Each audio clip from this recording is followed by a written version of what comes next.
Hello and welcome to RIT SportsZone. I'm John Ditzulli. And I'm Kristen Clack. Since moving to Division I, the RIT men's hockey team has recorded some major victories, but this year's season opener at Michigan will certainly rank among the biggest during that 8-year span. Tigers skating into Ann Arbor to face off against the third-ranked Wolverines. These teams meeting for the first time in school history at Yost Arena in Ann Arbor. Third period, RIT down 4-3 with under 5 to play. Greg Noyes in front. Puts the backhander in, tied at 4. And we go to overtime. In the extra session, RIT won the faceoff. Dan Schuler fires it at the net. The puck goes between Jared Rutledge's legs. Adam Hartley is there for the putback. Just 14 seconds into overtime, Tigers stunning Michigan 5-4. RIT has won in overtime. Most RIT fans didn't get the opportunity to make the trip to Ann Arbor and watch RIT earn a split of their 2-game series with Powerhouse Michigan. But fortunately, SportsZone was there from RIT's morning skate to their locker room celebration following their thrilling overtime victory over the Wolverines. This is Tigers All Access from Ann Arbor.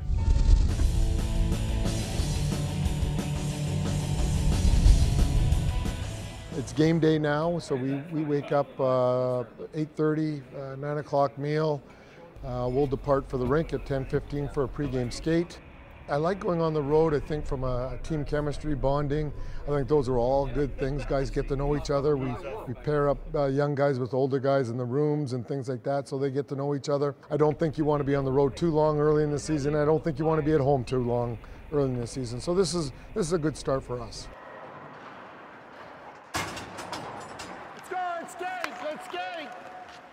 Move your feet. We're a little bit more focused on ourselves than we are on Michigan. We want to know what they're doing a little bit, but we won't spend too much time on that. We'll worry about ourselves. If they're going to come at us with 2 forecheckers, we're going to have to beat their 2 forecheckers by ringing the board. So wingers pick up the puck. I mean, we can't look too far into it. Like, we got to respect what they've done in the past, but this is a whole new season. They're coming into a new season. We're coming into a new season, new faces. You know, I just got to go out there, play your game. Don't overthink it. We're here to prove ourselves. We're not intimidated by Michigan. We're not looking to do well against Michigan. We're looking to beat Michigan. So we have no problem starting off here, and we like to jump in head first. Let's be excited to play here tonight, okay? And we've got our feet have to be moving. We don't have to do anything special other than be ourselves. Do what we do and do what we do best, okay? But our feet have to be moving. We've got to be finishing checks. We've got to be hounding people, and defensively, we've got to be real strong, okay? Okay, here's your control forecheck. What we're going to do, pause it. We're going to blow out our 2 wingers out here. Our centerman's going to be shallow in the middle of the ice. Our D is going to be deep in this corner, because this guy here is going to come down off the side of the net. Okay? The speed factor is what we're very conscious of, and then the strength is winning the one-on-one battles. And I think our guys will match up pretty well in that area. It's the speed that we're always concerned about when we play a team like Michigan. After we have our pre-scouting meeting, we'll come for a pregame meal. But we'll have our pregame, we'll go back on the bus, and I would say 3/4 of our guys will go and take a nap for the afternoon. Once we wake up from that period, though, that's when the guys will, the game faces are really on, and a much more serious, quiet tone as we go on the bus and head towards the rink and be ready for battle. Well, Michael Kolovec had a bone chip that had to be removed. It's short term, roughly 3 weeks, and we'll see where he stands. I think by 1st of November he should be ready to go, but he's our leading scorer from last year, so we've got to replace someone that was able to put pucks in the net for us. And Matt Garbowski just pulled his groin, tweaked it just before the weekend, so we're going to set him up this weekend. Captain, really a guy that did a whole lot for us. But we've got a lot of young guys that getting a chance to play here is going to go a long way in their development. Okay, here we go now here. Waddy started us off here net. Josh being the junior, we said let's go with Josh first, and we'll go with Jordan tomorrow night. And it's predetermined, and we expect them both to play well. We know they both can play well, but depending on how the game goes is not determining who's going in tomorrow night. We already know who's doing that, and we'll give them both a shot to evaluate them. Hi again, everyone, and in the 90th season of Michigan hockey starts tonight in the 2012-2013 season as Michigan opens here at home at the newly renovated and beautiful Yost Arena against Rochester Institute of Technology, known as RIT. Play assertive, a lot of confidence here tonight. Believe in ourselves here. Believe what we're doing is the right thing, and we're going to attack it right here off the get-go tonight. We'll make adjustments as we move along here. Play hard, play smart. Let's have some fun here now, guys.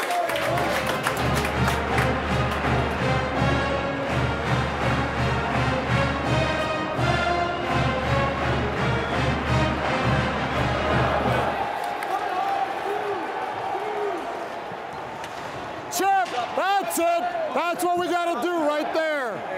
Michigan now has a two-man advantage. Here's Truba. He waits to Bennett. Shot score! Back Bennett right from the blue line. And bango! It's 2-0. You're on your heels. Let's get going here. You're hearing footsteps. You're slow. You're reacting to them. You're not bringing it. Now let's get going. Here goes Truba up the ice on the right-hand side. Jacob Truba. He'll go in behind the goal. Wrapper up, try, scores! Jacob Truba with his first goal as a Michigan Wolverine. A power play goal, making it 3-0. You've got to get competitive and start manning up here. Okay, you've got to decide if you really want it or, it's pretty cool playing here. Okay, because right now, right from our senior class right on down, we're very, very tentative. We're not getting into winning the battles. We're scared. Compete. We got our wake-up call. Came early this year. First period in a real game on the road. But we're better than that. We got to chip away here. Chip away and let's get going here. Now the Wolverines are trying to chip it out of the zone. They do, and up the ice comes Kevin Lynch. Lynch on a breakaway. Lynch moving in front, and a shot back up to it. What a save by Watson. And we'll have a stoppage of play. Okay, a little bit better period here. Just keep competing here. Let's have our best period this period here. We know we can play better than what we have. So Hyman whacked at it, trying to get it out of the Michigan zone. It came, they score! Above Rutledge's shoulder, it was stolen and put in the goal by Elliott Rabel. Now the Tigers play it deep in the Michigan zone. Luke Moffett in the corner. Oh, he gave it right up in front of the goal! And here's a shot at the goal! They have tied the game! Noyes with a giveaway by the Wolverines in their defending zone, and it's all tied at 4. Hearts, Ponzi, Schuler, start us off. And it's an overtime. Here they come. Long shot wide of the Michigan goal.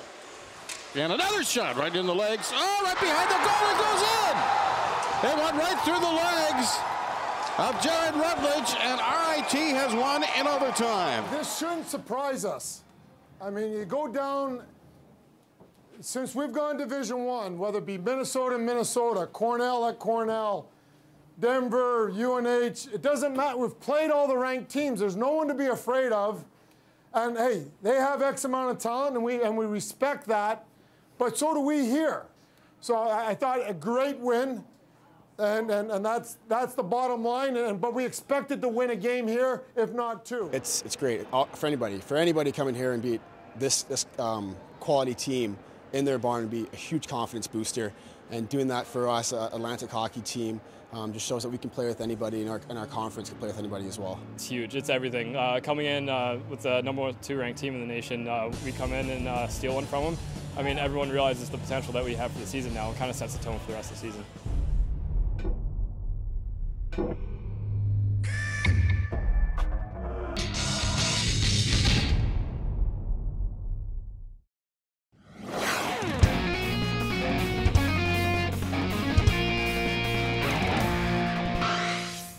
Welcome back to SportsZone. For the 3rd straight year, RIT had no problem filling the Blue Cross Arena for Brick City homecoming. In fact, the game sold out 103 hours before the puck even dropped, making it the fastest sellout in school history.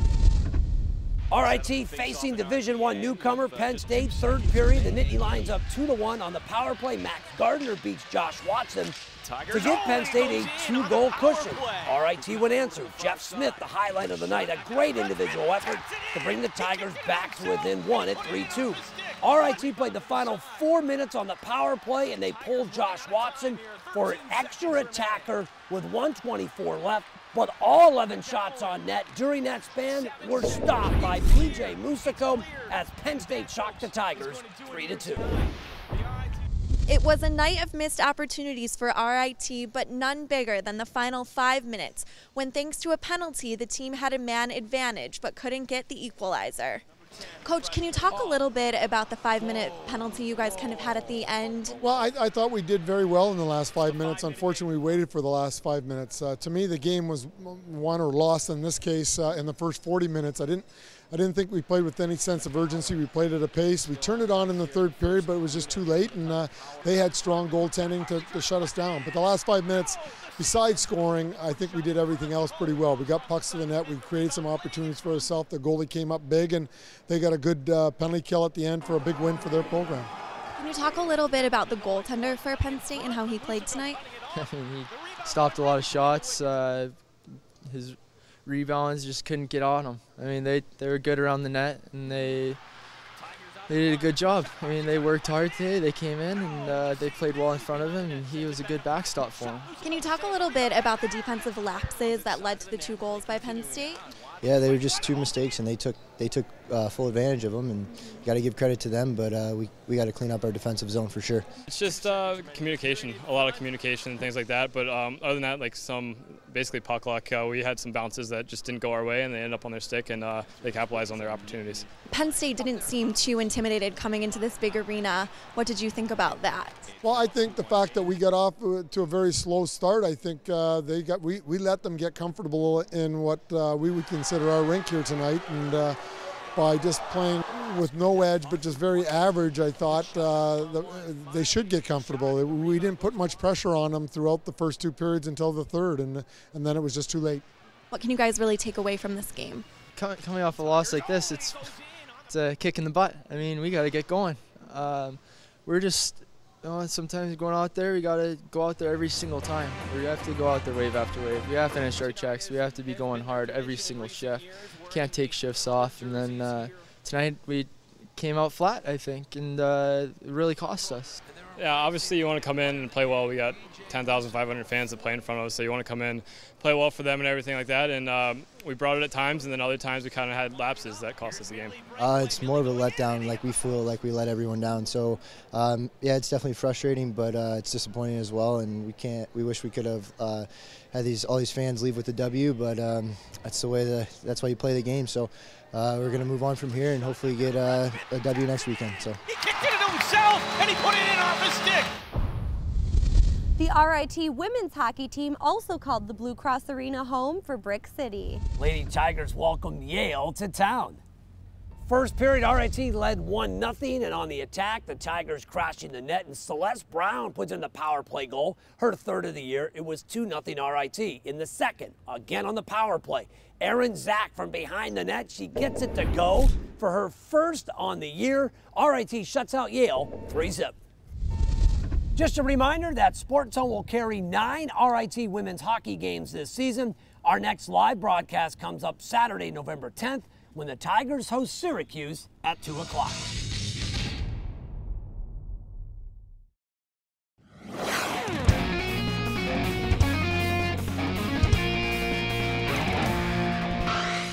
It's been nearly 2 years since alumnus Steve Schultz donated $1 million to RIT, officially kicking off the school's Power Play campaign to build a new ice arena on campus. Last November, that future home was officially named thanks to a $4.5 million donation from the Polisseni Foundation and Tom Golisano. As Courtney Tennant reports, RIT has broken ground, and the Tigers will soon call the Gene Polisseni Center their new home.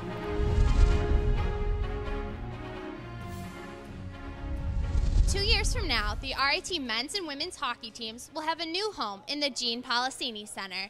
To kick off Brick City weekend, the RIT community gathered for the groundbreaking of the new arena. 3, 2, 1,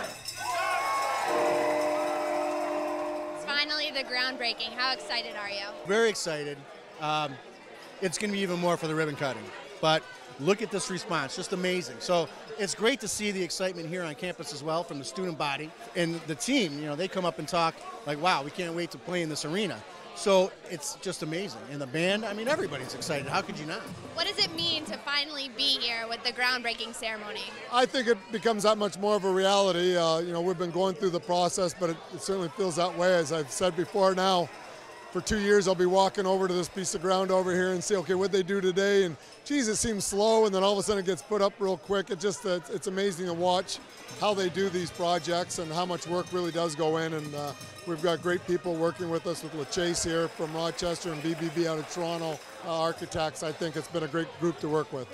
How will RIT focus on bringing back the intimacy that Ritter offers? Well, there's always the chance, there's always the risk of losing that feel that we've had since the 1960s in Ritter Arena. It grows with every year. I mean, the whole aura of being in Ritter is amazing. This arena is being built with that feeling in mind. Just the intimacy of the building, the way it's structured, will keep that in mind, and I believe it'll carry it over very well. They did a very good job of getting a feel for what our rink is like and are trying to duplicate that as much as possible. And I think when you go new, you lose a little bit of that. But I think the fact that our volume will almost triple or double in some, I think will more than make up for that. As much as we love the Ritter, the community, the fans needed something more. The amenities for them had to improve for them to just enjoy the experience more, and we're going to do that tenfold. What does this new arena offer that Ritter may not? More seats, real seats. It'll be a NHL-sized rink. We'll have actually a nice club and a place where you can get drinks and food if you're of age. But most importantly, we're going to have a great atmosphere for RIT hockey, and we'll be able to bring in the best teams from around the country to RIT because they're going to want to play in this facility. What does an arena like this mean to RIT as a community?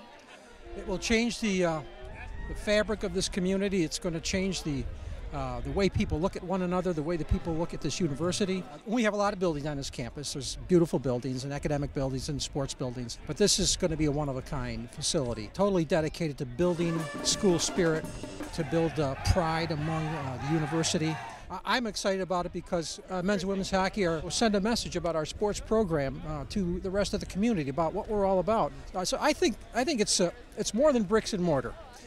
Well, look, I mean, we just had an exhibition game against the University of Ottawa, and we practically sold out Ritter. Okay, so that tells you what the problem is. We have so many people who want to come see the games. We have people who won't come in from the community because they know they're all sold out. So I think this is a real important step for not just RIT, but for the community of Rochester. And I think it'll be a great place for the community to come and cheer on our Tigers. The Gene Polisseni Center will seat 4,150 fans and will accommodate 350 standing room only. The arena, which is scheduled to open in the fall of 2014, will be 3 times the size of Ritter with suites and a team store.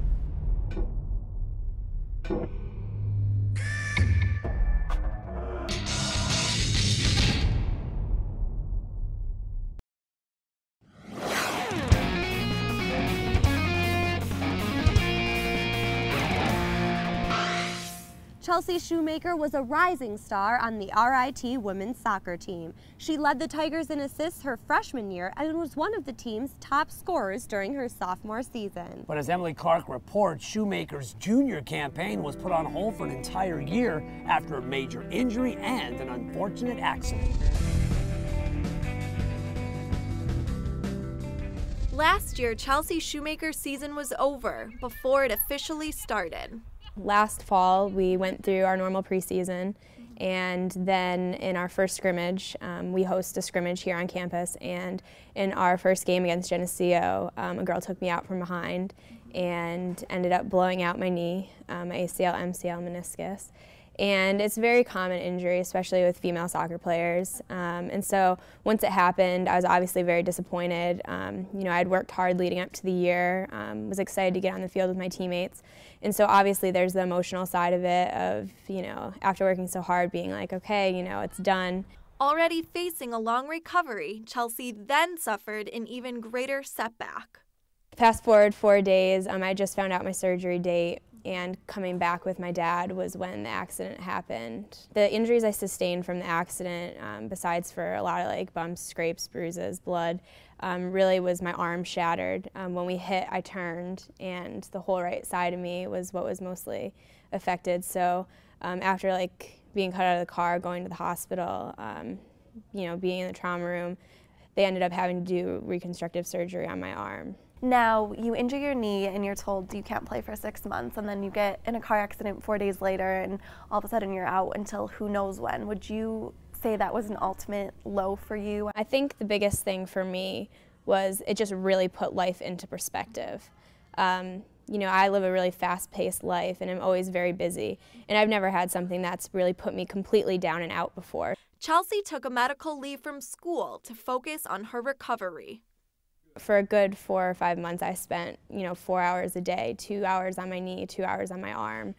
And, you know, it was obviously really painful, but I think the biggest thing for me was knowing I had like a family here and that I could always rely on them, and how invested everyone else was in my recovery as well. What were some of the things that you said to her or really wanted to make sure she understood? I just tried to tell her that she had to keep in mind where she was going, and that as much as she wanted to feel badly, and there were moments where I just allowed her to say, you know what, I just want to take this moment and feel really bad for myself, and I thought that that was fine.